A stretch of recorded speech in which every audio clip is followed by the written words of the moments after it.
नमस्कार मित्रांनो, आज आपण आलेलो आहे भव्य दिव्य असं रोयला गडकेसरी मैदानात. आपल्या समोर आहेत बाळा ड्रायव्हर आणि त्यांची संपूर्ण टीम. आपण त्यांची संपूर्ण मुलाखत घेऊयात. आपल्या समोर आहेत बाळा ड्रायव्हर. बाळा ड्रायव्हर, तुमचा परत एकदा परिचय करून द्या. माझा परिचय म्हणजे माझं गाव किनगाव राजा, तालुका सिंदखेड राजा, जिल्हा बुलढाणा. माझं पूर्ण नाव ज्ञानेश्वर उत्तम गीते. हा माझा परिचय आहे. बाळा ड्रायव्हर, किती वर्षापासून या क्षेत्रात आहात तुम्ही? ह्या क्षेत्रात तरी पण भरपूर दिवस झाले. भरपूर दिवसापासून या क्षेत्रात आहे. किती बैल झाली बाळाभाऊ तुमच्याकडे? भरपूर बैल झाले. आता आपल्या स्वतःच्या दावणीचे नशीब असल, हा कोयनवर असल, परत मल्हार असल, असे भरपूर बैल होऊन गेले. देवा गेला, परत सावळ्या गेला, परत आता म्हणजे भरपूर भरपूर बैल होऊन गेले. आता सध्या कोणती बैल आहेत बाळाला? आता सध्या माझ्या हातावर हा कोहिनूर पळतो. परत घरी एक नशीब आहे, हा कोहिनूर 21-21. परत तो ह्यो आहे डायमंड कोहिनूर. हा कोहिनूर 21-21. हा कोहिनूर 21-21 हा पण माझ्याच हातावर पळतो, आपल्याच नियोजनात पळतो. त्याच्यानंतर घरी पण एक बैल आहे. आता परत हा डायमंड पण पळतो. म्हणजे असे भरपूर बैल परत दुसरे पण बैल पळतात आपल्या नियोजनात. ते तुम्हाला पण माहिती आहे, सगळ्यांना माहिती आहे. आणि हा पण आपला एक किशोर भाऊ आहे, त्यांचा पण आजच्या नंतर आपल्याच नियोजनात पळणार हा सर्जा पण.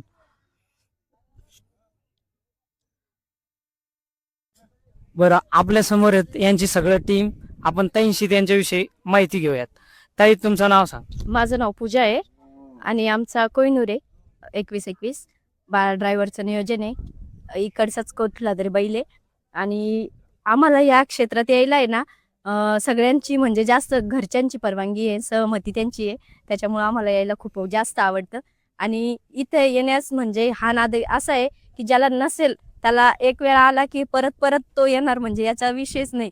हा बैलगाडा शर्यतीचा नाद एवढा डेंजर आहे की तो लहान मुलांना सुद्धा लागतो, ह्याचा काहीच हे नाही. आणि त्याच्यात आमची वहिनी आहे, आमच्या वहिनी सपोर्टेड आहे आम्हाला, त्याच्यामुळे आम्हाला इथे यायला काहीच प्रॉब्लेम नाही ना, भारी वाटतं उलट. घरच्यांचा सपोर्ट आहे ताई तुम्हाला? फुल सपोर्ट आहे, भाऊ बहीण आई वडील सगळ्यांचा सपोर्ट आहे माझ्या घरच्यांचा. मित्रांनो, सपोर्ट शिवाय कोणत्या गोष्टी सर होत नाही. मॅडमला घरच्यांचा भरपूर सपोर्ट आहे. ताई, या नादात कोणामुळे आलं नाही? ह्या नादात म्हणजे आमचा कोहिनूर, त्याची माझ्या वडिलांनी जेव्हा एक वेळा म्हणजे टांग झुपलं होतं आणि त्यावेळेसपासून त्यांनी पळाटात हे करायचा विषय काढलेला. मग आम्ही ज्यांच्याकडून घेतला होता, आम्हाला नव्हतं माहिती की हा पटावर पळणार आहे, काय करणार आहे असं माहित नव्हतं. पण शेतीसाठी घेतलं होतं आम्ही. पण त्याची चाल बघून माझ्या वडिलांनी सांगितलं की आपल्याला ह्या बैलगाड्या क्षेत्रामध्ये प्रवेश करायचा आहे. तर आम्ही सगळ्यांनी निर्णय घेतला आणि ते आम्हाला सपोर्ट करत्या. कोयनरमुळे या नादात आला ताई तुम्ही. ताई, तुम्ही या क्षेत्रात बऱ्याच दिवसापासून आहे, बऱ्याच ठिकाणी तुमचे व्हिडिओ व्हायरल होतात, त्याबद्दल काय सांगा? सगळ्यांचं सहकार्य चांगलं आहे, काही कोणी वाईट नाही आहे, कोणी हे नाही. आणि या बैलगाड्या क्षेत्रामध्ये असं आहे की कोणी सहसा म्हणजे ताईशिवाय बोलतच नाहीये, कुठलं पण हे नाहीये त्यांच्या बोलण्यात. याच्यात कोणी पहिले मेसेज बी करणार तर कोहिनूरच विचारणार, असं नाही की कोणी हे करणार. त्याच्यामुळे काही वाटत नाही याच्यामध्ये येण्याचं. या क्षेत्रात महिलांना खूप आदर दिला जातो ताई, त्याबद्दल काय सांग? दिला जातो कारण ते नंदीच असे आहे की त्यांना द्यावाच लागतो तो मान. समोरचं किती वाईट असलं तर त्या बैलामुळेच त्यांची काहीतरी प्रतिक्रिया वेगळी होऊन जाते की त्यांना ते वाईट शब्द सुचतच नाही. आणि त्याच्यामुळे काही वाटत नाही त्या गोष्टींचं. आणि मग आमच्यात जास्त करून म्हणजे आमचे हे छोटे दादा आहे, आमच्या छोट्या भावाचं जास्त येण्याचं जास्त सहकार्य आहे आम्हाला, कारण त्याला खूप नाद आहे त्याचा. आपण त्यांच्या छोट्या भावांचा परिचय घेऊया. दादा, तुमचं नाव सांगा बरं. माझं नाव नवनाथ दादाराव गव्हाणे, राहणार कानेगावचे, तालुका फुलंब्री, जिल्हा छत्रपती संभाजीनगर. ताई, त्या दिवशी बाळा ड्रायव्हरचं स्टेटस बघितलेलं, कोयनोर फायनलला राहिलेला. कशी गाडी पळाली? एकच नंबर पळाली. ताई, पळायला कोण होतं कोयनोरला? निशाण होता सुनील सर मोरे यांचा. 302. कुठला आहे निशा? माजलगावचा. बीडचा. बीडचा. नियोजन कोण केलेलं ताई? बाळा ड्रायव्हर 21-21. बाळा ड्रायव्हरनं नियोजन केलेलं. बाळा ड्रायव्हर, कसं होतं ते नियोजन? नियोजन म्हणजे आम्हाला पळायला जायचं होतं, जायचंही नव्हतं. कारण आधी त्याच्या आधी मैदान कुठलं झालं, आश्रमाताचं मैदान झालं तरी दोन्ही गाड्यान मार खाल्ला होता. फक्त विषय असा होता की कुठतरी पळायचं होते, अशी जिद्द होती मनात किंवा कुठतरी गुलाल करायचं म्हणून. दादा किती नंबर झाले ते? तिथं 2 नंबर झाला. सरचा कॉल आला, म्हटलं की बाळा आपल्याला बैल टाक एखादा. म्हटलं ठीक आहे टाकतो सर. तर सरनं मला ह्या पण नाही विचारलं की कुठला टाकू लागला काय, फक्त इतकंच विचारलं की केव्हा येणार. तर आम्ही रात्रीला गेलो. गाडी पळत गाडी 1 नंबर 100% सांगून 1 नंबरच केला असता. नाही बघा माझ्या हाताला इथं दगड लागला होता. चालू रनिंगला फायनलच्या फेऱ्याला दगड लागला होता निशांच्या पायातला उडून. तर सगळ्यांना विचार, हात असा सुजला होता. सगळ्यांना विचार, कोणाला पण विचार. तर एक 2 थाप कमी पडल्यामुळं गाडीने टाकाटाकीत मार खाल्ला की आपले पाय हवेत होते आणि समोरच्यांचे पाय रेषे होते. तितक्या आपल्याला 2 नंबर घ्यावा लागला फक्त, बस. आपल्याला 2 नाही, आपल्याला शेवटचा पण गुलाल झाला असता तर आपण फक्त गुलालाची भुकेलं होतं. बाकी काही सुद्धा नव्हतं आमच्या मनात. की म्हणजे मी पूजाबाईचं नियोजन, त्या बैलाचं नियोजन पहिलीच वेळेस केलं किंवा त्यांच्या पण मनात असं नव्हतं व्हायला की बा आपण इतकं 700 किलोमीटर 200-250 किलोमीटर 7,000 रुपये भाडं घालून माझ्या भरोश्यावर ते एका शब्दावर आले. 2-3 बैल घेऊन माझ्या भरोश्यावर आले. त्यांनी कुठलं सुद्धा विचार नाही केला, नियोजन केलं की समोरचा बैल पळल किंवा नाही पळल. त्यांनी कुठलाच विचार नाही केला. घरी अक्का अण्णा असेल, त्यांनी म्हणलं ठीक आहे बाबा भाऊ बोलले तुम्ही चालले जा, काही विषय नाही. तिथून गेल्यानंतर सरनं पण व्हिडिओ मागितला नाही, हे पण म्हटले नाही की आम्हाला बैल दाखवा. असं तसं गेलो, गाडी फायनलला ठेवली, बस. विषय आमचं म्हणजे त्या दिवसचा आनंद चालला होता आमचा. ताई, त्या दिवशी पहिल्यांदा तुमच्या कोहिनूरनं गुलाल मिळवला, कसा होता तो आनंद? पहिल्यांदा मिळून 2 नंबर हा 2 नंबर आला होता. आता तो आनंद, तो गट पासही झाला तर तो आनंद वेगळा राहतो. तो मग तो फायनलचा 2 नंबरचा मानकरी झालता, तो विषयच नाही की ती खुशीच गगनात मारणार ती डायरेक्ट, असं होतं. ताई, आता इथून पुढचं नियोजन कोहिनूरचं कोण करणार? बाळा ड्रायव्हरच करतील. बाळा ड्रायव्हर कायम तुम्ही कोहिनूरचं नियोजन करतात? 100% काय मग आपण कोहिनूरचं पण करणार. परत हा डायमंड त्याचं पण करणार. आजच्या नंतर हा सर्जा आहे आपल्या दादांचा, हे किशोर भाऊचा, त्यांचं पण नियोजन आपणच करणार. दादा, बरेचसे नंदी तुमचं नियोजन आहे. हो, तुम्हाला पण माहिती बरेचसे आहेच. जेवढे पण आपल्या नियोजन होते आपण 100% प्रत्येक मैदानात एक काही ना गाडी फायनलला ठेवतो का तर ठेवतोच. काहीच म्हणजे तुम्हाला पण माहिती कुठले कुठले नंदी आपल्या नियोजनात पळाले आणि कुठले पळते. असा विषय की आपण टॉपच नियोजन करतो, करायचा प्रयत्न पण करतो आणि करतो पण. दादा, आता बंदी उठलेली आहे, आता इथून पुढचं नियोजन कसं असणार? इथून पुढचं नियोजन म्हणजे आता असं तोंडाने सांगून तर नाही वाटत काही, पण याच्यात आवाज येत असेल तर मी रेकॉर्डिंग लावू शकतो की कोणाचा फोन आलता, कोणाचा आता 9 तारखेला सोन्या 50-50 केसरी, तर मला कोहिनूर करता कोणाचा बाहेर आला हे पण दाखवू शकतो. त्याच्यानंतर मांगडे तात्यांचा वजीर आहे, तर आमचे मित्र आहे सातारचे पैलवान संदीप पैलवान, त्यांचा फोन आला की बैल सोडव, म्हणजे बैल घेऊन ये माझ्याकडं आणि तू म्हणशील त्या बैलात पुढं काही विषय नाही. आता म्हणजे तिकडे पण भरपूर मित्र आहे ना. आता मुंबईला जयदादा पाटील असतील, सर्व आपले मित्र आहेत, त्यांचे पण म्हणजे भरपूर सहकार्य असतं आपल्याला तिकडे गेल्यावर. नंदराज सेठ मुंगाचे असेल, भरपूर मुंबईचे पण आपल्याला इतकं सहकार्य असतं का आपण त्यांना बैल मागितलं तर आपल्याला कुठल्याच बैलाला नाही म्हणणार नाही. या आपला एक आत्मविश्वास आहे. परत काडी याचे जयराम स्वामी वडगावचे असे मुलांनी असं झेंडापंच, त्यांचा पण शहर पळतो. त्या दिवशी आम्ही सगळे बसलेले असताना यांचा फोन आला, म्हणजे गाडीतच होतो आपण, ऐका नाही विक्रम भाऊ, गाडीत असताना आपल्याला यांचा फोन आला, कोणाचा, आसिफ मुलानी, हा झेंडापंच आशे मुलांचा फोन आला. काय अडचण नाही, त्यांचा पण शहर 1 नंबरला पळतो. कधी पण बैल देव तो म्हणले तुला, म्हणजे तिकडलं वाहतात आपल्याला, तिकडलं नाही कोणीच नाही म्हणत नाही. यांनी पण एका शब्दावर बदलला. आता कोहिनूरला पण विराट टाकला तर तुमचाच आहे, तुम्हाला काही सांगायचं काम नाही. की तुम्हाला फोन केला, तुम्हाला टॉपचं नियोजन असेल तो माझ्या करता कॅन्सल करून ते काय असेल ते आपलं झालं बोलणं चालणं, तुम्ही पण दिला, असं काही विषय नाही. दादा, जयेश दादांचा फोन आलेला का तुम्हाला सोन्या 50-50 केसरीला? फोन आला ना, या म्हणून फोन, पण आपण सध्या तर नाही जाणार ना. दादांचा काही विषय नाही, दादा आपल्याला त्यांच्या घरातल्या गत समजतात, तो म्हणजे विषयच नाही दादांचा.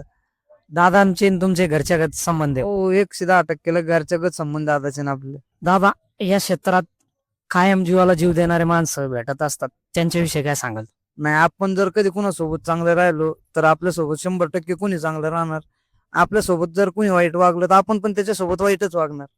कोणी असो, ते कुठला बादशाह पण असला, ते जर आपल्या विरोधात गेला तर आपण 100% विरोधात जाणार का जाणार, किंवा आपण त्याच्या विरोधात गेलो ते आपल्या विरोधात जाणार. आपल्यासोबत लहान असो मोठा असो चांगला वागला आपण चांगलेच वागणार. काहीच विषय नाही. दादा, खूप मोठी टीम आहे तुमची, टीम बद्दल काय सांगाल? नाही, टीम एक नंबर आहे. टीम मध्ये कोणालाही फोन हे आता आमच्या बहीण असेल मीराताई, त्यांचं पण लय म्हणजे लय मोठा सपोर्ट असतो आम्हाला. की आता गाडी माझ्या गटात म्हणजे असलं वेळ लागलं होतं, मी स्वतः गाडी आणणार, स्वतः नियोजन करतो. सगळे आम्ही म्हणजे माझं सगळं असं सगळ्यांनी धीर सोडला होता, आपण इतकं आम्हाला असं तसं. तर मीराताई म्हटलं तुम्हाला काय टेन्शन आहे, आम्ही आहे ना, तुम्ही बिंदास गाडीत आणा म्हणले. कुठला सुद्धा विषय नाही. आपण हारलो तरी चालेल, की आपण समजू एक नंबर केला, आणि जिंकलो तरी चालेल. त्यांनी इतका सपोर्ट दिल्यानंतर आम्ही कुणाच्या पण गटात गाडी चुकणार, काही मार खाणार किंवा लागणार, कारण कुणी पण जिंक काय करता येतो, सगळे नंदी आपलेच आहे. कुणी पण जिंक काय करता येतो. तसेच हे आमचे बाळाभाऊ आहे, हे छोटे मालक, ते विक्रम भाऊ मोठे मालक, हे मालकीनबाई.